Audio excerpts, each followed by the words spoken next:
Hello everyone, I'm Professor Cecilia Lee. So glad to meet you here. Today I'm going to demonstrate to you the advanced technology in management of hypertrophic scar through a series of videos. The table of content is shown here in this slide.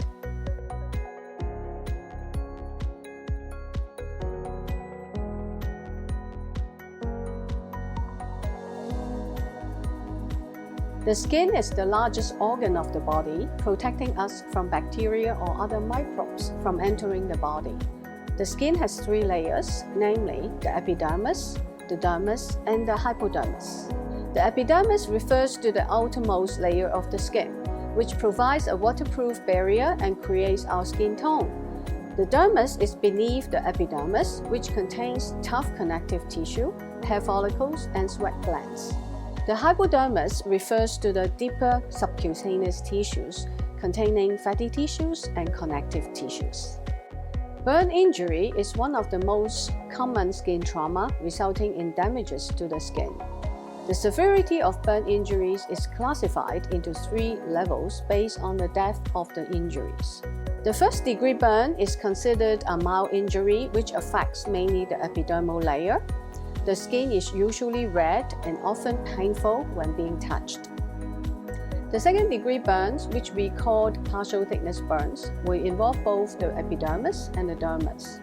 The wound is usually very painful, rosy red, swollen, and often you can see blisters. The third-degree burns refer to the full-thickness burns, which means the injuries go through the whole skin structure and affect the deeper tissues. The wound usually looks white or black with sensory loss. Wound healing usually happens right after injuries. It is classified into three overlapping stages, namely the inflammatory stage, the proliferation stage, and the maturation stage. First is the inflammatory stage. It starts right away after trauma to clot blood and prevents further bleeding. During this stage, the wound is usually red, swollen, warm, and painful. It could last up to 48 to 72 hours. Then is the proliferation stage. The wound will increase the blood flow and start to regenerate, and contraction of the wound will take place. This stage could last 3 to 6 weeks. Finally, the remodeling stage begins after the wound is closed and the collagen remodeling takes place. The scar becomes flat, less red, soft, and increased in tensile strength. Delayed wound healing, such as infection and the late wound close-up beyond 10 to 14 days, would increase the incidence of hypertrophic scar formation. The scar tissue formation is at this remodeling stage. The collagen is mature, solidified, and shrink. It involves capillary regression, collagen cross-linking, and replacement of the type 1 collagen by type 3 collagen. This process could be continued from 4 weeks to years. Factors that would contribute to an abnormal cellular response and scar formation include patient-related factors such as age, genes, ethnicity, and hormonal level. Topographic-related factors including the site of injuries, environmental factors including the types of injuries, inflammation, and the skin tension. There are few types of scars which are commonly seen in our daily practice, including the hypertrophic scar, keloid scar, stretch marks, and atrophic scar. In this session, we will mainly focus on management of hypertrophic scar. Compared to the normal scar, the hypertrophic scar is red, raised, and rigid, with well-organized wavy type 3 collagen bundles. It often becomes hyperent around 6 to 8 weeks after the wound closure. Approximately 39 to 60% of patients post-surgery and 33 to 91% of patients after burn injury will develop hypertrophic scar. According to a previous study, the prevalence of Chinese patients having hypertrophic scar is twice as much as the Caucasian population. It also causes a huge burden to the society financially. $20 billion was spent on the management of burn survivors in 2015. Different wound management strategies were used to minimize the development of hypertrophic scars, such as surgical reconstructions, skin grafting, and other advanced dressing materials. However, scar still exists. Hypertrophic scar could cause skin and joint contracture and increase the chance of developing a more permanent joint deformity, such as claw hand deformities or elbow flexion deformity. These deformities will limit the patient's participations in daily life as well as work-related activities. Disfigurement would occur when the scar contractures happened on the face.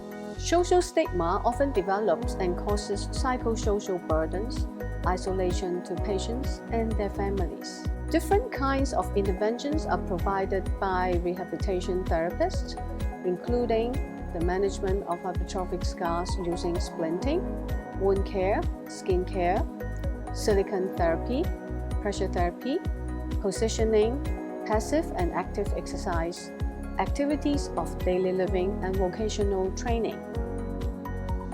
Now we are going to discuss on the conservative management regime.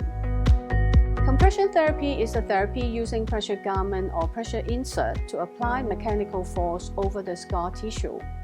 There are three possible underlying mechanisms, namely, compression therapy will reducing the skin tension, reducing the scar vascularity, and realign the scar tissues. It is the first-line therapy program used across the world widely in management of hypertrophic scar. The pressure could be generated by pressure garment, pressure inserts, cold band, kinesio tape, or other materials that could provide pressure on the scar directly. The dosage of pressure could be calculated based on Laplace law and determined by the tension and the radius of the curvature. The radius of curvature at point A is larger than the point B, thus the pressure at point A is smaller than point B.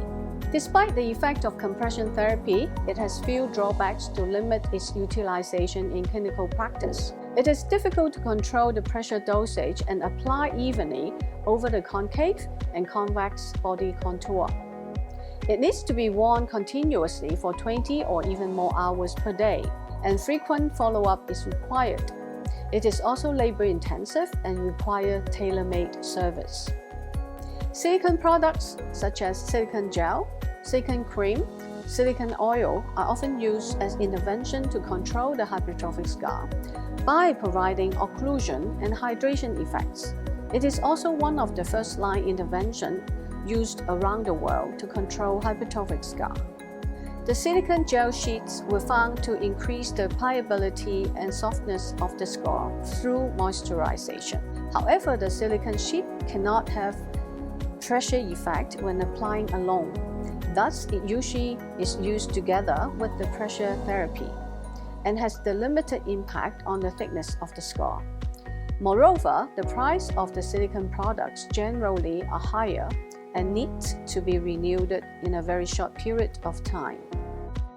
The Smart Scar Care Pad is developed to combine the effect of silicone gel and the effect of pressure together. Thus, an optimal treatment will be achieved to manage hypertrophic scar. The SSCP is composed of a specially designed silicone stiffener and the medical-grade silicone gel sheet. The silicone stiffener could provide even and optimal pressure over the hypertrophic scar. The silicone gel sheet underneath helps to provide an occlusion effect to moisturize and soften the scar. Furthermore, the SSCP could allow movement as well as providing optimal pressure on the hypertrophic scar.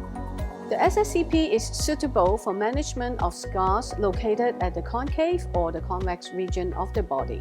With the appropriate pressure therapy techniques, the SSCP could increase the hydration and soften the scar tissue, promote scar maturation, reduce scar pigmentation, and erythema. The application of SSCP is very handy. The SSCP is tailor-made according to the shape of the scar. You can easily cut the SSCP and then trim the edge of the padding. Then it is ready to apply to the scar at different body regions.